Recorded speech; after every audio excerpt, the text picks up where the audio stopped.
Well, after the story aired, a concerned veterinarian also contacted Fox 4, saying more needs to be done to stop these kinds of dog attacks. He says in the last 15 years, canine attack deaths have doubled, and the dangerous breeds are only gaining popularity. He spoke to 4 in Your Corner's Kelly Stegeman about stopping the trend.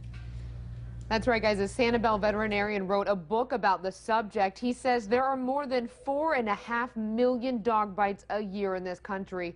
Almost 1 million of those require a hospital visit, and of those, 65% are children simply because they're easy prey. Children like the one this week in North Fort Myers. The dog just lunged at her without no warning sign, no nothing. Just lunged right at her face. This recent dog attack on 3-year-old Rain Deering of North Fort Myers is all too familiar to Dr. Mark Methusa. Dr. Methusa is not directly involved in this case. They're afraid to go outside of their house, and there's something wrong with that. But much of this Sanibel veterinarian's career has been focused on educating people about dangerous dogs. You hear people say it's the owners, it's not the breed.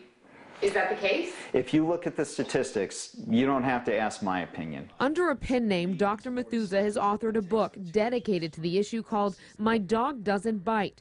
He looks at data from the American Veterinary Medical Association and other studies. So we're talking about attacks, deaths, maimings. 70% of these occur with primarily 2 breeds, pit bulls and Rottweilers. After several attacks on him, he's banned Rottweilers at his clinic. He says, however, this warning is not a witch hunt. Are all of these dogs in these breeds horrible? No. Rather, a mix of breed and irresponsible owners. He's calling to strengthen state laws he calls weak for any dog attack. If you have a dog that severely injures or kills someone, you should be held liable. And if that happened, you would see a lot of these breeds disappear. You know, at least their numbers would decrease significantly. Dr. Methusa says the number of attacks are on the rise and offers this advice. If you see a dog you don't know, always assume it's aggressive. And parents, if your child is in a situation that makes you nervous, obey your instincts and hope the laws soon change. The parents of this little girl, they shouldn't have to worry about if their little girl walks outside and if the same thing is going to happen a week from now, a month from now. That shouldn't be.